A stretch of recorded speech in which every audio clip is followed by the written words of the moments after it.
Okay, here we go. The final decade. Well, not the final decade, but the final episode in this series. We're going to talk the 10's right up to where we are now. Let's do it.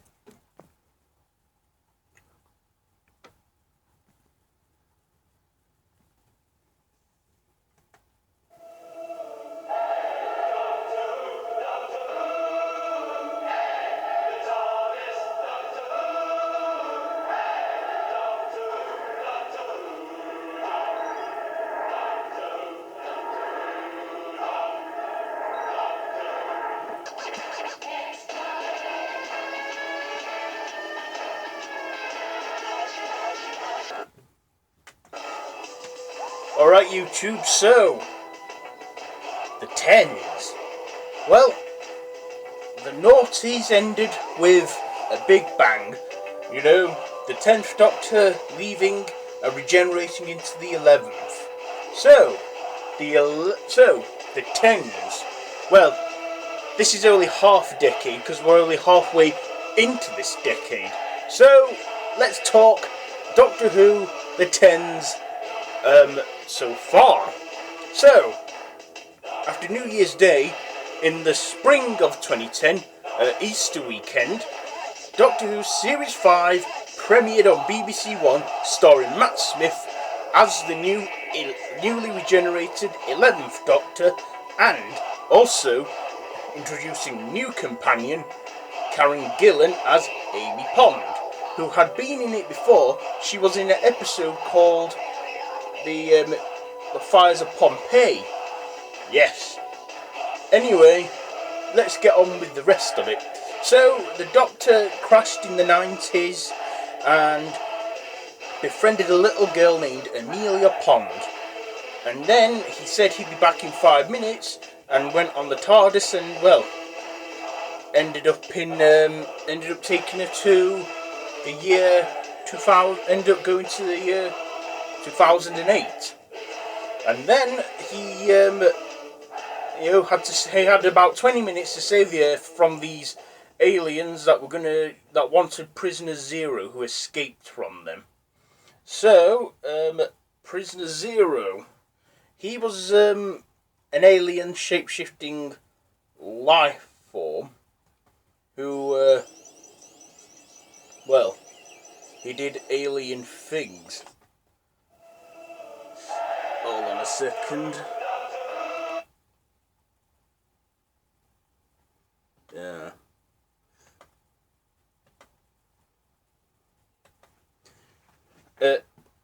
As I was saying, the Doctor saved the Earth within less than 20 minutes and even revealed all 10 faces before him. Also, with the TARDIS getting wrecked in the 10th Doctor's regeneration, the TARDIS had to rebuild itself. You see, the Matt Smith era really tied loads of loose ends on how the TARDIS has changed over the years. Also, how the Daleks have evolved and the Cybermen. And yeah, so after that, the Doctor disappeared for Amy Pond for about another 2 years. She was the girl who waited.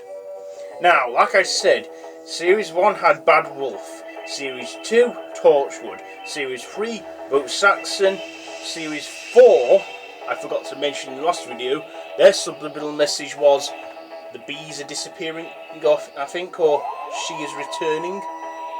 The specials had He Will Knock 4 times, and Series 5 had The Crack in Time, a crack that was following the Doctor throughout time but not noticing. Anyway, in the 11th Doctor, Matt Smith's first season, he came across Cybermen, he came across Smilers, the Daleks, and he was friends with Churchill, also Weeping Angels, and the Dream Lord, vampires, and also the return of the Silurians. Also, we got to know a bit more about River Song. She got more screen time in it, but we still didn't know much about her. Uh, Anyway, the crack was a whole fault in time, and the Doctor had to reboot the universe in another big bang with the Pandorica. Also in the two-part finale, every enemy that could have ever feared or hated the Doctor formed an alliance. Anyway, the Doctor resolved that problem, and then in Series 6, before Series 6, we had the 2010 Christmas special, the first one without David Tennant, and it was with Matt Smith, and I thought it was great. The Christmas Carol, I enjoyed that one, with the shark and everything swimming in the mist. And then, in the spring of 2011, Series 6 premiered. Now, Series 6 introduced the silence, and that was, I think, the subliminal message for Series 6, Silence Will Fall. The Silence were like a tall, slender man-like creature, but with eyes. You know, in fact, it's right here on this box set. Series 6 this is. Anyway, as I was saying, the Silence was a religious order that wanted to destroy the Doctor and get rid of him. But the Doctor, he faked his death. Thought he's been too noisy, he should lay low. Anyway, the following year, Doctor Who had a 2011 Christmas special with a guest starring Claire Skinner and Alexander Armstrong, who has been in the Sarah-Jane Adventures as Mr. Smith. I'm trying to keep this video a bit short this time, not make it mega long like the last one. Anyway, moving on, we then got to the Series 6 took a mid-series break. But also in Series 6 we found out who River Song really was. She was genetically engineered to kill the Doctor, and she was also, like the Doctor, she had a regeneration cycle. Which was crazy, I know. But then it turns out that River Song was Amy and Rory's daughter, which was a massive twist, and a lot of Who fans from this era will know the whole story and stuff. We then went into the part B of Series 6, where we found out that Amy's best friend Mel was River Song, which again, wacky. Anyway, moving on even further, we then had the 2011 Christmas special, The Doctor, the Widow and the Wardrobe.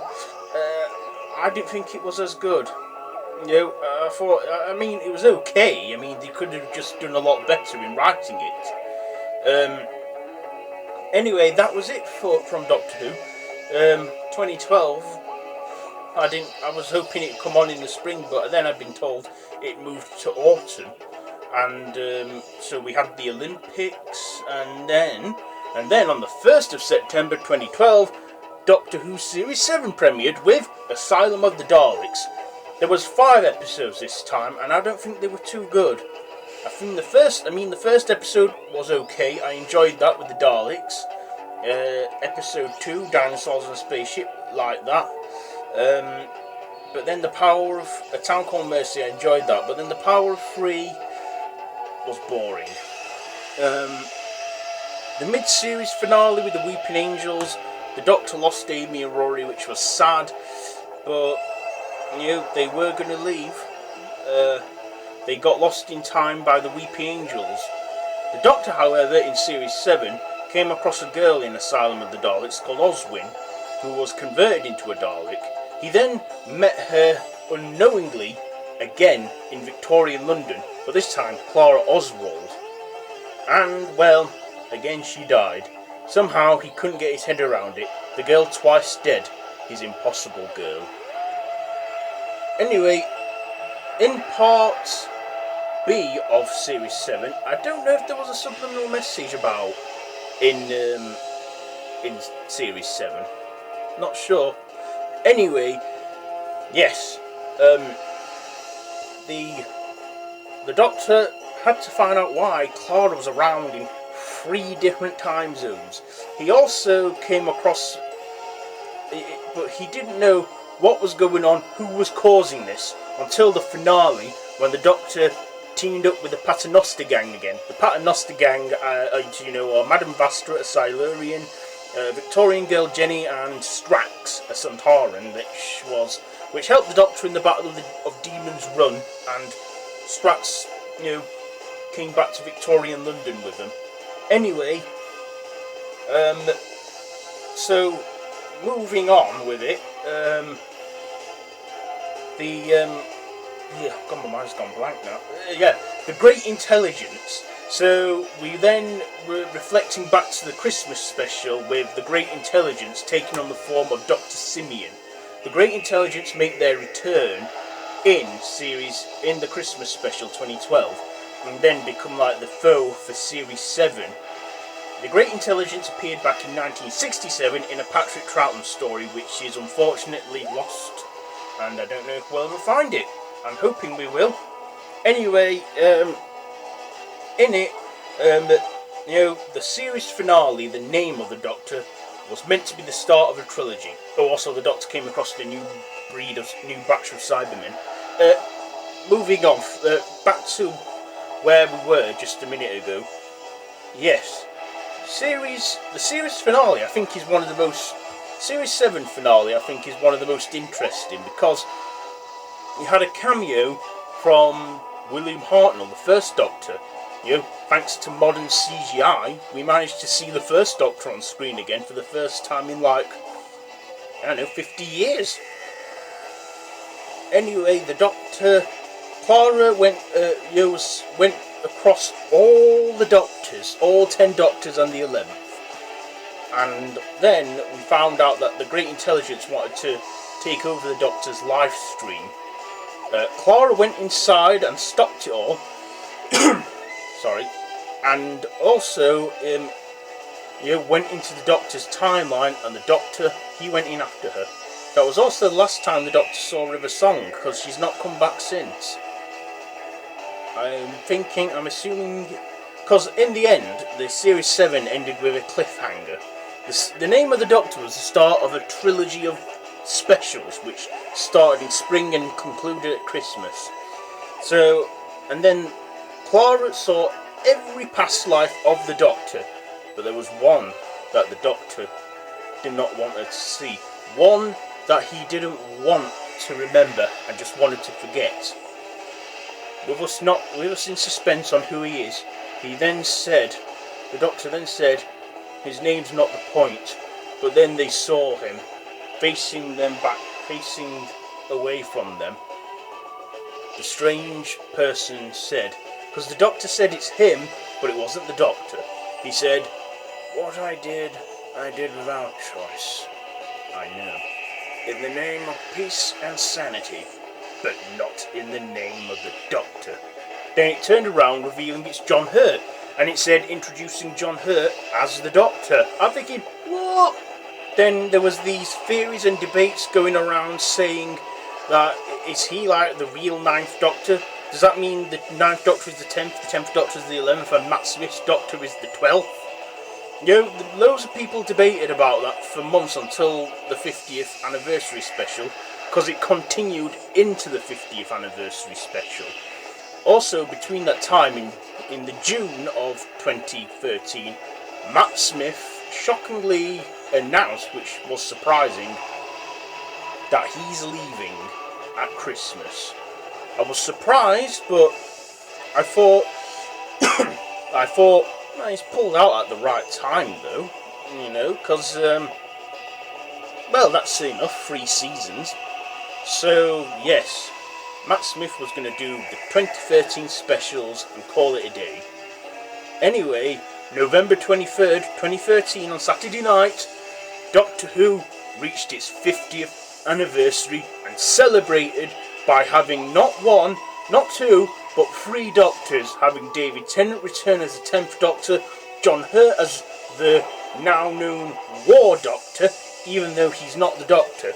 Also, to kick off the big celebrations was a mini-sode online called The Night of the Doctor, starring Paul McGann, just a small mini-sode where we finally see Paul McGann's Doctor Eighth Doctor get his long-deserved regeneration from dying in a spaceship crash landing on Khan.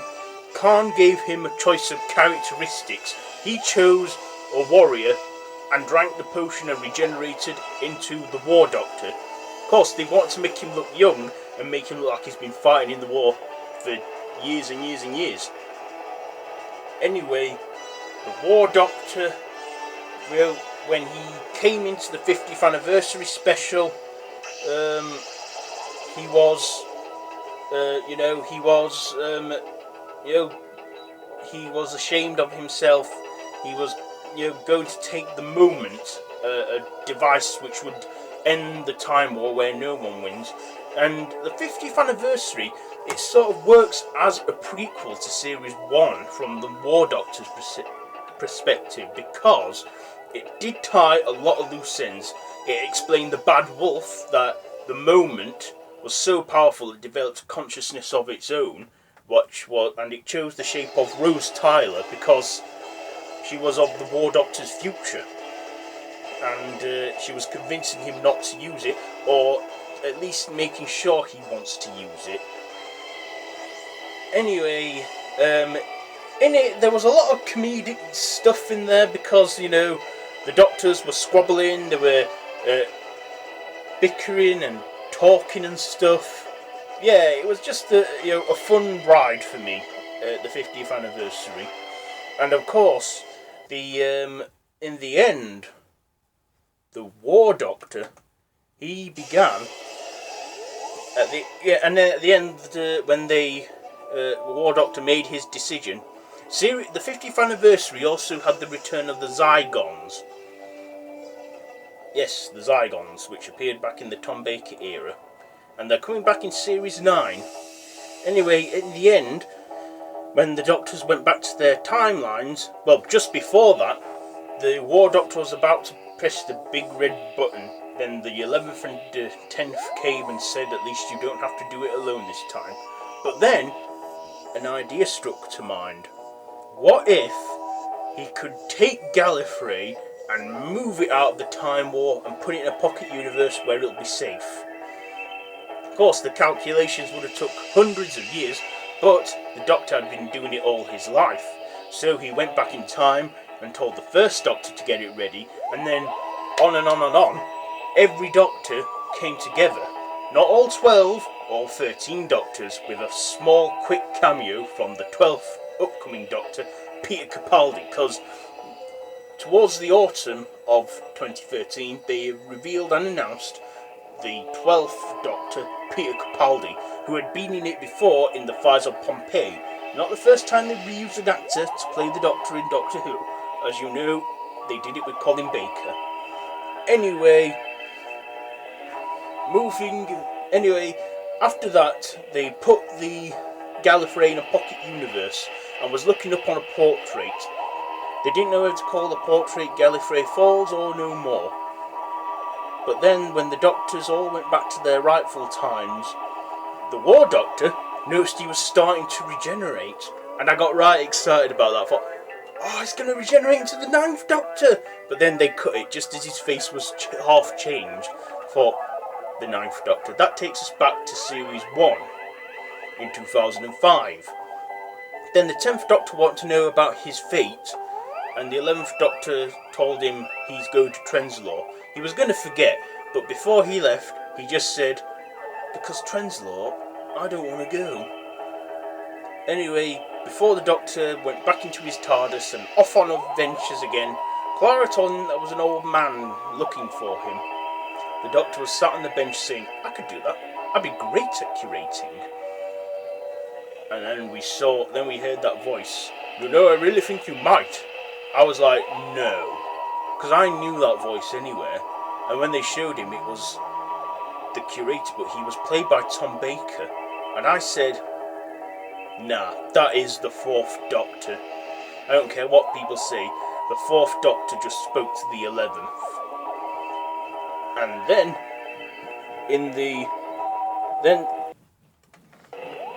anyway, the curator, he then said that the portrait is one title, Gallifrey Falls No More. The Doctor then knew that Gallifrey was safe, and he thought he's going home, he's just taking the long way round. And then as the 50th anniversary closed up, we got a look at all the Doctors so far. Then there was an aftermath, a 50th anniversary after party on BBC Three, which I watched. Anyway, about another month went by and it was Christmas 2013, the final outing of Matt Smith. He was wearing, the cape, giving a huge nod to the third Doctor. He was wearing his fez. Yes, he went to the planet Trenzalore and protected the small town called Christmas, protecting it from, the Alliance, every enemy that's hated him.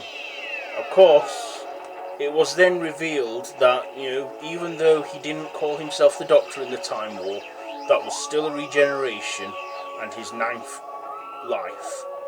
So the 9th Doctor was his 10th persona, but he called himself the 9th Doctor because he wasn't called, like I've said, he's not called the Doctor in the Time War. He called himself by his real name, whatever that is, but we don't know that, so they just call it War Doctor. The 9th Doctor is the 10th persona, followed by the 10th, who is the 11th and 12th, because in the episode The Stolen Earth and the finale, Journey's End, the 10th Doctor regenerated but kept the same face because he channeled the rest of it into his hand and blah blah blah, used the regenerative energy to heal himself. That made the 10th Doctor's proper regeneration number 12, basically making the 11th Doctor the last. No regenerations left. The Doctor throughout the episode deteriorated and grew old, and there was that crack. If the Doctor spoke his name, the Time Lords would be free and the Time War would start all over again. The Doctor decided to make one last stand to the Daleks and was very old and dying. At this point he looked like William Hartnell, which he did. But then Clara made one last attempt. She begged the Time Lords to help him, to save the Doctor, telling him that all they need to know about his name is that he is the Doctor. And I thought that's good enough for me, because if we know the Doctor's name, we're going to lose the mystery of him, aren't we? We've managed to keep it for 50 years, let's keep it that way for at least 50 years more, and then 50 years more after that. So then Clara begged the Time Lords to save him. The crack then sealed up, and then it turns out the crack as well was a connection between him and his people, the Time Lords, which was more explained in the 2013 Christmas special, The Time of the Doctor. So we had the name of the Doctor, we had the Night of the Doctor, which was a mini-sode prequel, we had the Day of the Doctor, the Christmas special, The Time of the Doctor. So, The Time of the Doctor. But now, people had to go at Stephen Moffat for messing up the Doctor's regeneration cycle, which I was a bit ticked off at, but if you think about it, he's given it another reason to last another 50 years. So I think we're still going to see Doctor Who in another 50 years, and I think we'll see the 100th anniversary. I'll probably be very old by then, I'll be about 72, but I hope to see that. In that final 15 minutes, the Time Lords came to his aid, gave the 11th Doctor a brand new regeneration cycle and shot out in beams, destroying the Daleks. Then Clara went back into the TARDIS and found the Doctor young again. And when he was walking up the steps thinking, oh my god, he's the 12th Doctor, he's the 12th Doctor, but then he was the 11th. And there he made his farewell speech, whilst setting the TARDIS off into time and space again. And then, me thinking he's going to burst out into beams, he slowly takes off his bow tie and drops it onto the ground. And then, all of a sudden, kicks back, and within a heartbeat, like that, the 12th Doctor's born. He's old, he's tense face, he has mighty eyebrows. I was thinking he's old, but hey, I think he's a great choice, Peter Capaldi. And then that was it until the autumn of 2014 when it returned on the 23rd of August 2014. And that's when we got to really know the 12th Doctor. He was Scottish, he was tough, he wasn't as funny, he was a bit serious, a bit darker, but hey, I love the 12th Doctor. He's the great, Doctor. He's like the John Pertwee, William Hartnell of this era. I'm also thinking he is the first of a new regeneration style, so I'm thinking is he biologically trying to resemble William Hartnell a little bit? Because William Hartnell was around that age when he got the part as the Doctor. Yes, William Hartnell was only 55 when he was the Doctor, and I know he looked older than that. Anyway, so Peter Capaldi's first season, they were all one-parters except for the finale that was a two-parter. And in his time, he was in Victorian London, recovering from his regeneration, and saw a T-Rex. Also, he came across, clockwork droids again, making themselves humans in Victorian London. He came across, well, of course, in my opinion, you're not officially the Doctor until you confront the Daleks. He wasted no time with that and had the episode Into the Dalek, and the Doctor actually managed to convert a Dalek to good. Old Rusty. I wonder if we'll ever see him again in Series 9.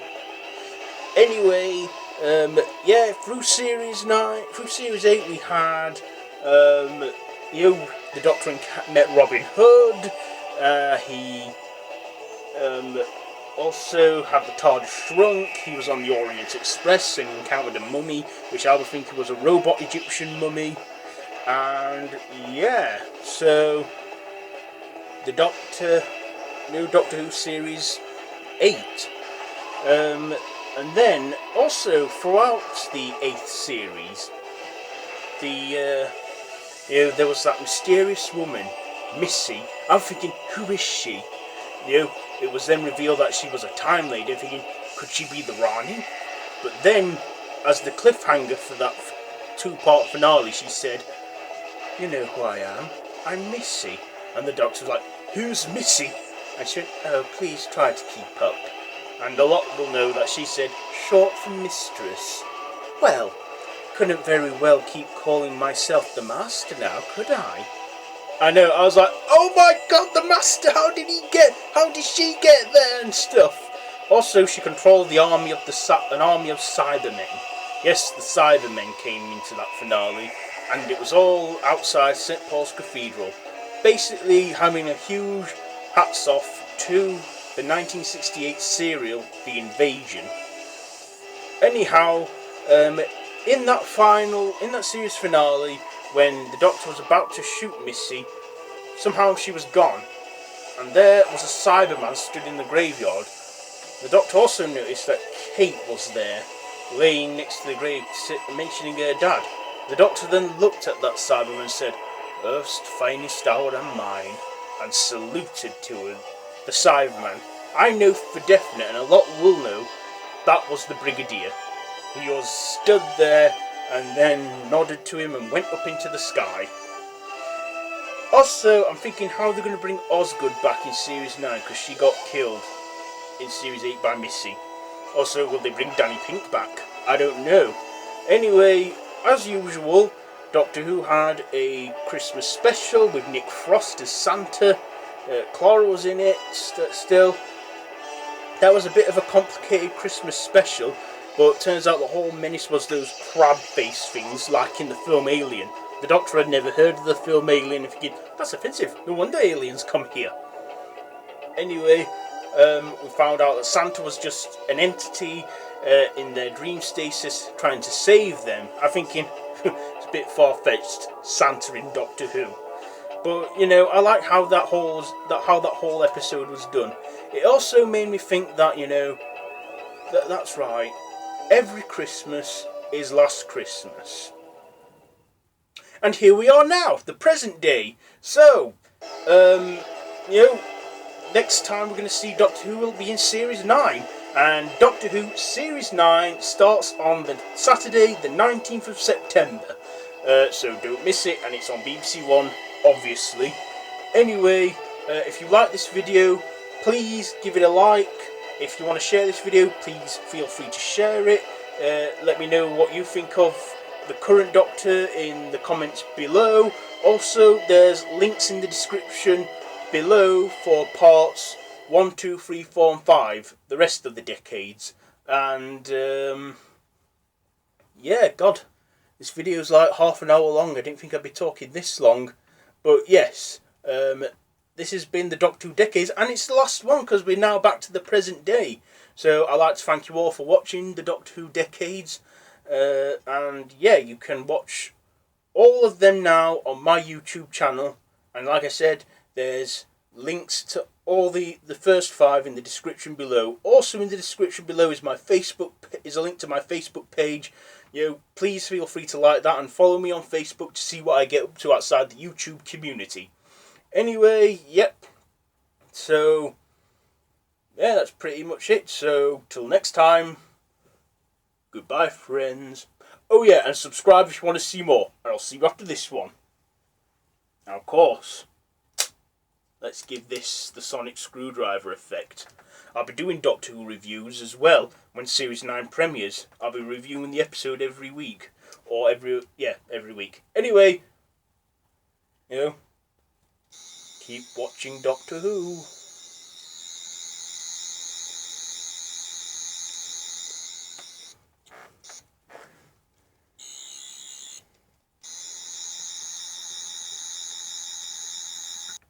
Follow me on Facebook. Haha.